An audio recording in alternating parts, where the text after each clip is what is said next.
At the end of this lesson, you should know how to take the formula of an ionic compound and write that substance's name. And if you have the name of the ionic compound, you should be able to write its formula. There's going to be 3 different cases of ionic compounds that you're going to learn how to name. Simple ones that are made of metals from the column 1A, 2A, 3A, and nonmetals from column 5A, 6A, and 7A. There'll be the second type will be substances that have transition metals. That'll get a little bit trickier. And the third type are going to be ionic compounds that involve polyatomic ions. So let's start with the simple ones first. Naming something like this is relatively simple. We've got calcium, which is in column 1A, and chlorine, which is in 7A. To name it, we simply say the name of the metal, and then you give the name of the nonmetal, but with an IDE ending on the end. So this would be calcium chloride. To remind ourselves of the fact that ionic compounds have to have a total charge of 0, we're going to use pictures of these ions to do that. So I'm going to draw a picture of calcium chloride. Calcium chloride has 1 calcium ion and 2 chloride ions, and you notice that the total charge adds up to 0. And I got those charges because calcium, being in the 2A column, has a +2 charge. Chlorine is in the 7A column, which all those elements have a -1 charge. Our next chemical, if you look at it, the name of the metal is aluminum, and the name of the nonmetal is oxygen, but we add the IDE ending, so that is aluminum oxide. Again, I'll draw a picture of it too. And again, I knew the charges of these elements because they're in those families that follow patterns on the periodic table. The total charge, positive charge, is +6, and the total negative charge is -6. So we are good on the charges adding up to 0. Transition metals are a little bit trickier because transition metals don't follow patterns, and they can form ions with different charges. So iron can have a +1 charge, it can have a +2 charge. So we need a way to name them that we can tell the difference. And in the way that it's done is that in the naming, you add the charge in Roman numerals within parentheses.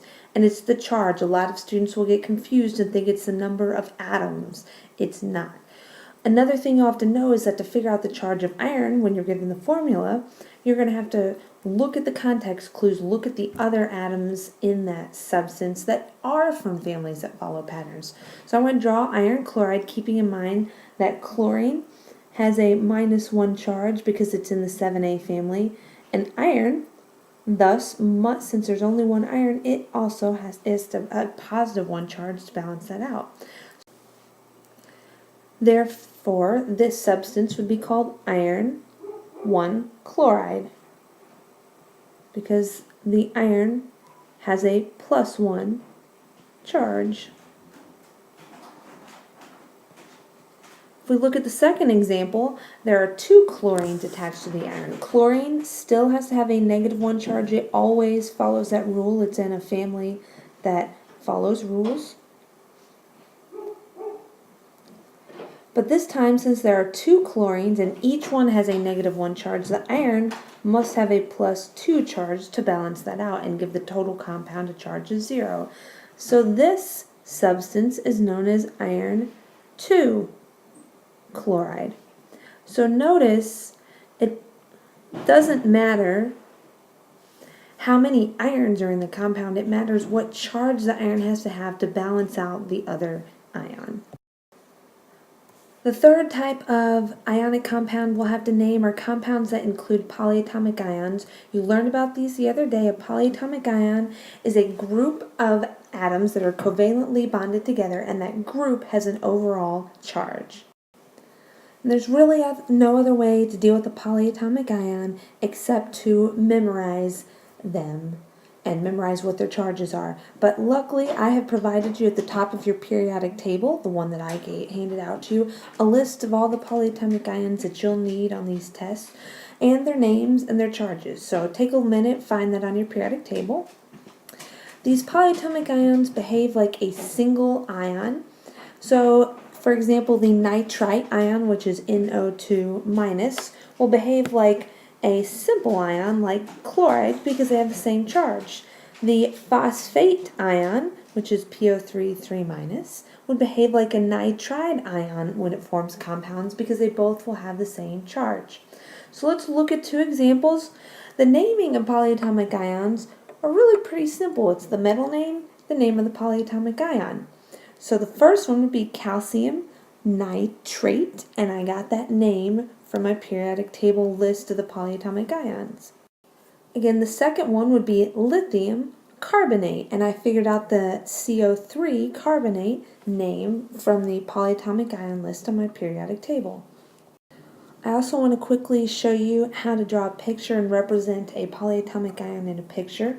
So we'll just do calcium nitrate as an example because I don't have a lot of room. Calcium has to have a positive 2 charge because it's in column 2A. I'm going to draw the nitrate, one group of nitrate, which is NO3, together, and the N, the O, and the N and the O's do not have charges by themselves. But I'm going to use this dotted line to represent that they're one big group and that that overall group has a -1 charge. According to my formula, I have 2 of these nitrate groups, so I'm going to draw a second one. Again, 1 N and 3 O's. And I'm going to put that dotted line around it to represent that the whole group is stuck together. That whole group has a -1 charge. And you'll see that theme of the total charges in our compound adding up to 0 carries through even with these polyatomic ions. +2 and 2 -1s adds up to 0.